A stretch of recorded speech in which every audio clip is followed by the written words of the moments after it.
what combination. Let's say my objective is get a benefit on volatility,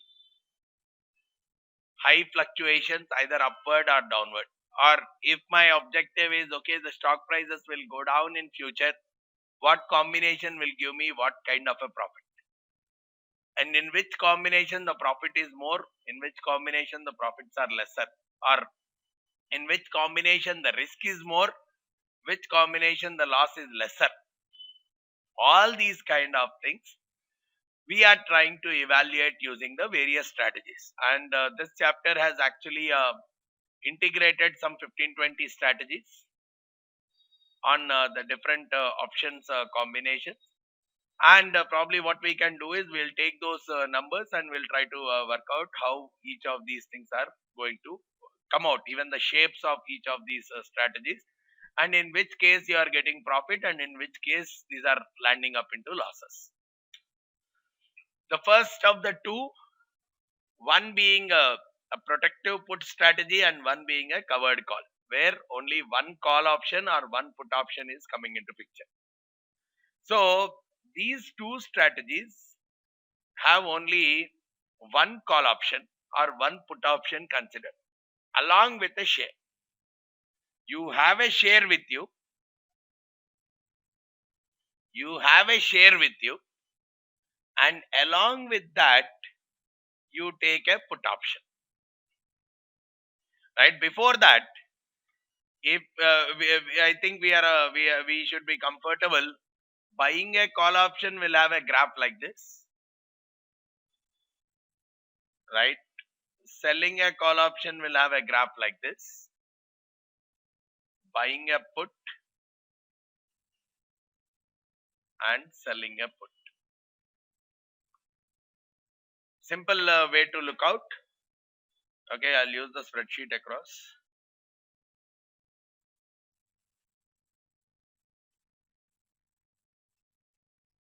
Okay. Okay. The way we evaluate these kind of strategies is very simple. Let's say if I am going for a buy a call, and okay, I'll put up one from the market itself.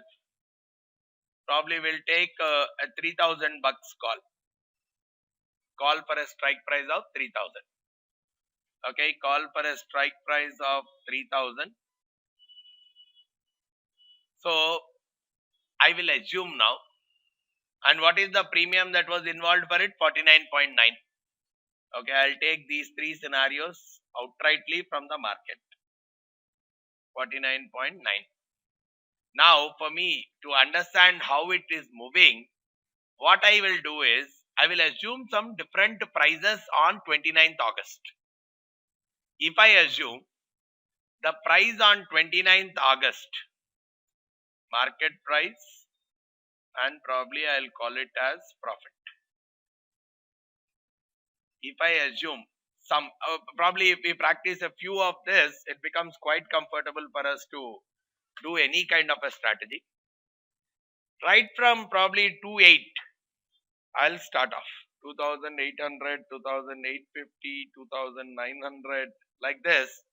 I assume if at all the stock price goes to any of these numbers, some 200 below, 200 above, I'll take all scenarios. Okay, now let's see here. Because we are buying a call, we are paying 49.9 to the other party. At any cost, we are paying 49.9 to the other party. So the loss directly is to the extent of 49.9. Are we clear on this? Okay, now if the market price is 2,800 on that day, will I exercise the call or expire the call? Expire, because the call is to buy the share at 3,000 on that day, but the market price is only 2,800 on that day, so I will expire the call. So obviously my loss is to the extent of 49.9. whatever the premium I have paid is the loss. What about 2850? Same scenario, I'll expire it. Okay, what about this? Same, I'll expire this also, because I can buy it here at 29. I don't need to buy it in the contract at 3000. Same here also. Fine. What about 3000? Same. Doesn't matter whether I buy from the market or from this person. There is no benefit for me. Okay. So this also the loss is 49.9. Here tell me what could be the difference. 50 rupees is the profit. If the market price goes to 3050, I will not buy it from the market. I will buy it from the contract.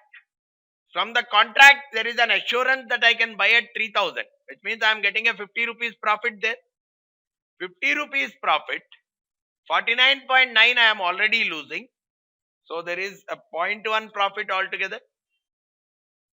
50 minus 49.9. What about 3.1? 50.1, because I am getting a 100 rupees profit here. 49.9 is always gone. Here I am getting a 100 profit. Look at it like this when you prepare any graph.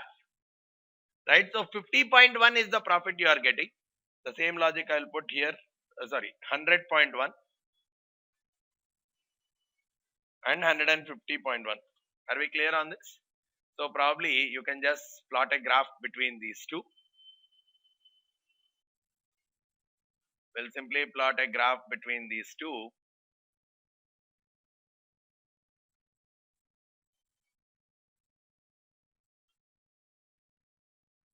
This is the typical graph that we are getting.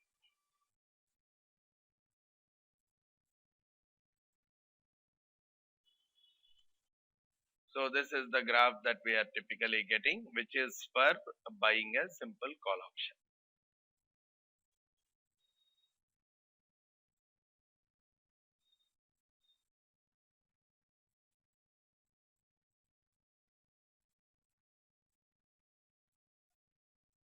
Okay, this is the graph for buying a simple call option.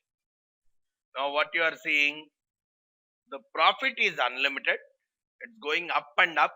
It's showing an uppish movement, but the loss is limited. So this is the shape of buying a call option. Typically, we need to be very clear in terms of what are the typical shapes of each of the strategies. So what are the things you can draw from this? Probably my maximum loss is 49.9. The maximum profit is unlimited, right? And what is my break even point here? Where am I actually breaking even? 3000, 3049.9, which is the 3000, which is the strike price plus whatever is the premium, because that is your total loss. Only if the market goes above that, you are starting to make a profit. Until that time, you have a loss. But at least up to 3000, your loss is whole 49.9. But from 3000 onwards, your loss is slightly reducing. But your profit is starting from above 3049.9 and above. So this is how your typical movement is coming out. Correct? So now this is, I mean, if once we always think of it from a buyer standpoint itself, because from a seller standpoint, if someone, because buyer is having an option to back out, seller is not having an option to back out. Seller of option, writer of option, not the underlying. Seller of underlying can take a put option, but seller of the option is the guy who is receiving the premium. So the simple logic is the guy who is, if you make a graph from the perspective of a person who is receiving the premium, the opposite will be the graph for a person who is paying the premium, or who is receiving the premium. If you analyze it from the person who is paying the premium, who can back out, the mirror reflection above the x-axis is the graph for a person who is paying the premium, which is as good as if these are his profitabilities. The negatives will be the profitabilities for the seller of the call.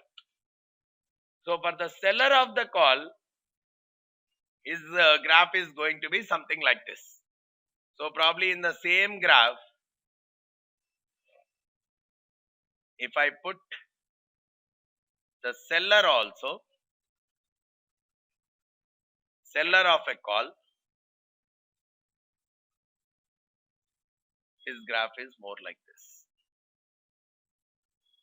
which is a mirror reflection to the buyer of the call. So at least, so because from a seller standpoint, if you are doing it, the suggestion for you is, first thing is he is getting the premium. So that's a profit for him. Second, immediately shift yourself from a buyer standpoint, where he will back out, where he will exercise. If he is backing out, you have no loss as a seller. But if he is exercising, there is a loss for you. Because he will exercise only when he is having a benefit.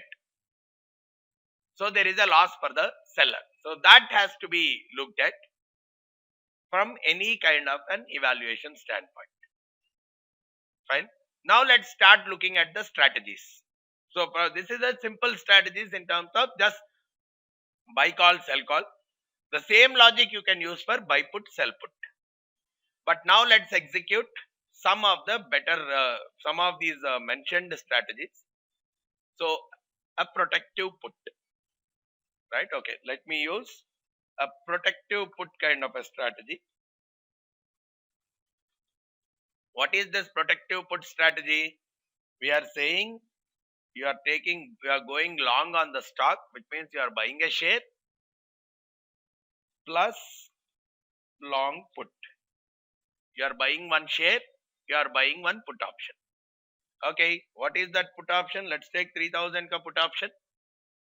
If it is 3000 ka put option, at what price is it available in the market? 59 bucks. Okay, so right now I'll take it as 59 bucks for the put option. All right, and what is the share available at? 2985.3. So today I am buying one share at 2985.3 and the put option at that much. Okay, so let's make a scenario here. If the stock price is going for any of these, so if you just plan out this kind of a move, it becomes a lot more comfortable to evaluate anything. Okay, so 2008, so assume that these are the market prices on 29th, right? These are the market prices on 29th. Okay, so because you have a so the way you can look at it is premium. Across you are losing 59 because you are buying a put option. For stock there is no premium, so don't bother about that part.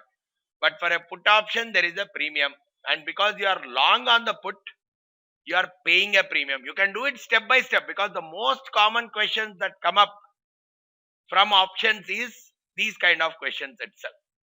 So you can very well say, okay, I will lose 59 for each of these scenarios. Okay, premium wise, there is a loss of 59, no issues. Now, look at the stock. You have purchased the stock at 2985. If the market price goes to 28, is it a profit or a loss on your stock? Loss. It's a loss worth that difference, because